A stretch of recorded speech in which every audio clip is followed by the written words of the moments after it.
It's showtime, folks!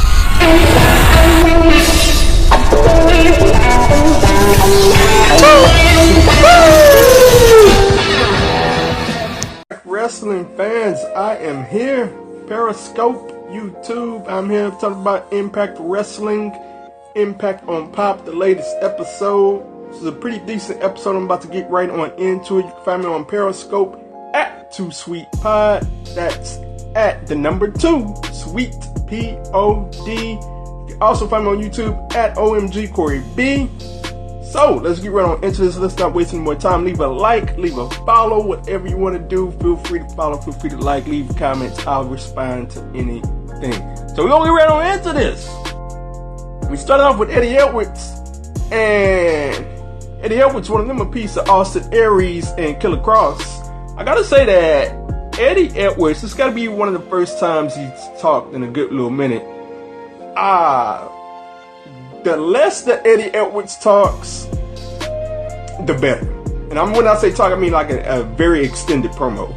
The less he talks in an extended promo, the better. I like small doses of this crazy Eddie Edwards, because the more he talks in an extended promo, the more he starts to sound like, well, Eddie Edwards. The less he talks, the crazier he sounds, and that makes the character more believable.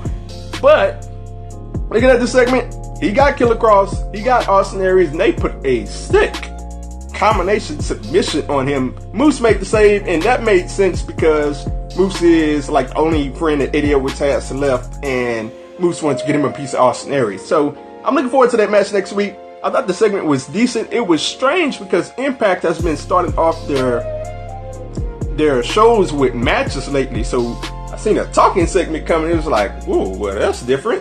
But, I mean, it's a good different because, you know, every once in a while, it's okay to start off with a talking segment. Not every week like we traditionally see from WWE. But moving on, after that, we had Matt Sydal and Zachary Wentz. I gotta say that Zachary Wentz, I had never heard of him. I had never seen him before.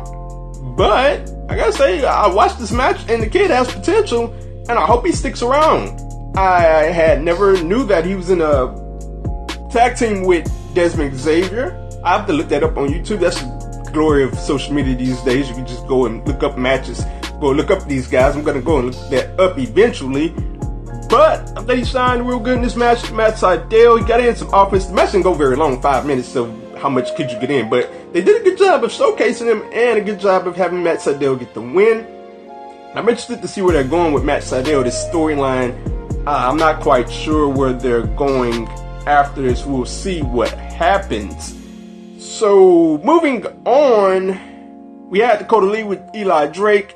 Eli Drake brushed them off. They ran into a couple of jobbers, and we had a match set, some jobbers versus Dakota Lee.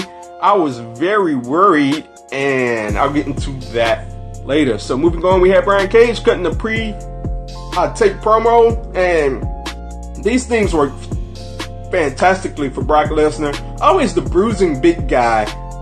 For me, I like for the bruising big guy to get to the point in their promos and just get off of it. Like, I'm here, I'm big, I'm gonna beat you down, and that's that. So I really like that, and this pre-tape promo, it worked really well for Cage as well. Even as a talker in the ring, Brian Cage is a pretty decent talker, but this pre-tape promo was pretty decent. I really liked it. Talked about how he was focusing on the X Division. Talk about how he respected the past and how he was going to reform it, and it was a pretty decent X Division promo. And I'm looking forward to the match with Phoenix because that is going to be a fantastic matchup. I cannot wait for it. That's coming at Reformed next week, and I cannot wait for it to go down. So next up, we had the Desert Hit Squad versus KM and Fallah Bahh. And before the match, KM came down and Fallah Bahh had a present for him, and KM was in Fallah Bahh's clothing, his attire, his pants. And this was interesting to say the least. And had no boots on too. Now I found that funny. I gotta say that I've always said, if you listen to any of my Impact reviews, that I find KM more interesting as a heel. I found him when he was playing the butthole heel, the arrogant heel. I found him to be more believable. He kind of feels kind of corny in this role, but I gotta say that the fans really enjoy it. So I gotta say, if it's getting over with the fans and the fans enjoy it, then I don't blame them one bit for keeping this going. So they faced up with the Desi Hit Squad. This wasn't a particularly long match as well. KM and Falaba got the win. As for the Desi Hit Squad, I mean, I don't want to be negative, but I don't think they've reached that next point yet to where I can say that they're on the edge of being knockouts champions. The tag team champions, I don't think they're on the edge of being tag team champions yet. They haven't quite reached that level. It seems like they're on their way. It's only just a matter of time before Impact goes with them. We'll see how that plays out. But KM and Falaba got the win. I'm interested to see where they go with KM and Falaba next. Maybe it's just a act to get over with the crowd, or we'll see if they take it more seriously down the line and have them go after the titles. We'll see. But next up, we had Grado, Katarina, and Joe Hendry. And they had a segment together. Grado was ticked off. Obviously, they tried to make him feel better, and they did. And that led to Grado and Scarlett Bordeaux in the Smoke Show segment, and that led to Grado on a pole dancing to it. I saw that and I was like, oh man, let's get this over with. But that was the Smoke Show segment. Yeah, that one was, yeah. But she knocked Grado off the pole, and we were moving on after that. Kiera Hogan versus Alicia Edwards. I thought that this was going to be a extremely short match, kind of like a squash match, but they finally let Alicia Edwards get in some offense for once, and she looked decent at best. It wasn't a knock the socks off match, but they had the right result. Kiera Hogan got the win, and I mean, she reacted like she won the world title. That was pretty funny, but she got the win, and that was a much needed win for her, by the way. So we'll see what they do with Kiera Hogan moving forward. I'm not quite sure if she's next up in the Knockouts title picture. Well, I'm definitely sure that she's not next up in the Knockouts title picture, because after the match, Allie had a promo and she praised Kiera Hogan for her match, but she said that she was after Su Yung and after Tessa Blanchard, wait a minute, future Knockouts champion, the Walking Mean Streak, Tessa Blanchard. And they're gonna go on ahead and have that triple threat match that I thought that they would. It's looking like it's gonna take place at Reform, and I would assume that's gonna be for the title as well. We'll see. So moving on, we had Congo Kong and Johnny Impact.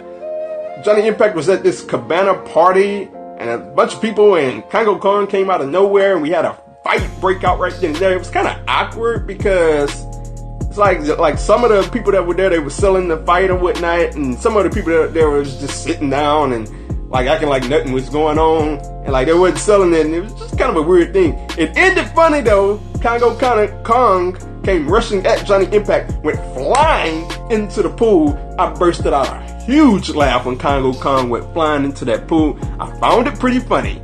So moving on, after that we had Alicia. She interviewed Rich Swann. He talked about the X Division, how he was coming for the X Division Championship. We had two decent segments, Brian Cage and Rich Swann. They both talked about the history of the X Division and how important the X Division, what it meant to them. And I found it really good. And I found Rich Swann's segment pretty decent as well. And I'm interested to have him back because he had a phenomenal, remember the matches with Phoenix? Don't forget, got a phenomenal debut. I cannot wait for that guy to come back. So moving on, we had Trevor Lee, Caleb Conley versus the Jobbers, Brandon Tidwell, well, I'm so immature, and Mr. Atlantis. Even Eli Drake got on commentary. I was very happy to see that. When Don Callis said Tidwell's name, Eli Drake was like, did you say that on live TV? And that was pretty funny. But I did not like the result. I'm going to be quite honest. Dakota Lee, I know they have been on a losing streak. It's kind of like a comedy act going forward. But when they formed up, Trevor Lee, Caleb Conley, look, I very highly respect these guys, and I think that they are more than Eli Drake's lackeys. I think that they could be used a little bit better than what they have been used recently. Even Eli Drake in the midst of this is kind of getting caught up because I feel like Eli Drake could be in a meaningful program outside of whatever they've been doing with him lately. So hopefully moving forward, we get something positive out of this. Maybe they're on the road to something. Maybe we'll see something for him out of this. I'll give it a chance. We'll see how it all works out. Code of Lee loses to the Jobbers. So moving on, we had LAX. They were celebrating the street fight that they won. They were happy. They was in the hood. And then the OGs, we seen the OGs pull up in the cars, and we had the OGs run over a little boy, and this has just gotten personal. And look, we're on the road to, look, this is my personal opinion, we're on the road, I've been saying it for months, we're on the road to Bound for Glory, LAX versus the OGs in a settling match. So we'll see how it all turns out. I'm pretty sure we'll get more segments leading up into it. And the feud continues. It's been 2 excellent matches. And I expect the third one to be great. A great match. I expect that rubber match to be a fantastic match whenever it is that they do meet up. So last up we had Sami Callihan. We had Pentagon Mexican Death Match. And to start the match, they immediately went for the chairs. Of course they do. And like this just picked up right out from the gate. Before the commercial, we had Pentagon flying over the top, tope through the table with Sami Callihan. This was just a bonkers match. Bonkers. Wasn't as crazy as their match from Slammiversary, but we had a staple gun, and of course, there's a staple gun in a pinata. Of course, when he grabbed the pinata, I was like, okay, what's in there? And he pulls out a staple gun. It's like, okay, really? A staple gun. So he stapled Sami Callihan. Just a physical match throughout. We had Legos. And look, if you ever stepped on one of them things hurt. And we had a package power driver on the Legos. My goodness. That still didn't get the job done. But the match would end as Sami Callihan would get the power driver through the table. And I gotta say that this was the right step in this feud if they're gonna have it continue to go on, because Pentagon could have possibly won and still had this Lucha Bros OVE feud go on. I thought Sami Callihan picking up the win was a fantastic move, and I'm pretty sure October, Bound for Glory, that they're gonna do this again. We're gonna have another rubber match, and it's gonna be like, at this point, I don't know what else that they could do to each other. Maybe they get in a cage. And let's not forget, I also forgot right here, the fans chanting, "We want fire, we want fire." Us fans are bloodthirsty. We are the only sport where somebody can get dropped on their head and we'll chant, "One more time, one more time, one more time." We are bloodthirsty. We want fire. That's the first chant I've ever heard. We want fire. But looking past that, this is a fantastic matchup. I really liked it. I really enjoyed it. This episode of Impact overall, I was pretty decent. It wasn't great. I wouldn't put it in the great category, but it was enjoyable to watch. It's pretty decent. And I'm excited for Redefine next week.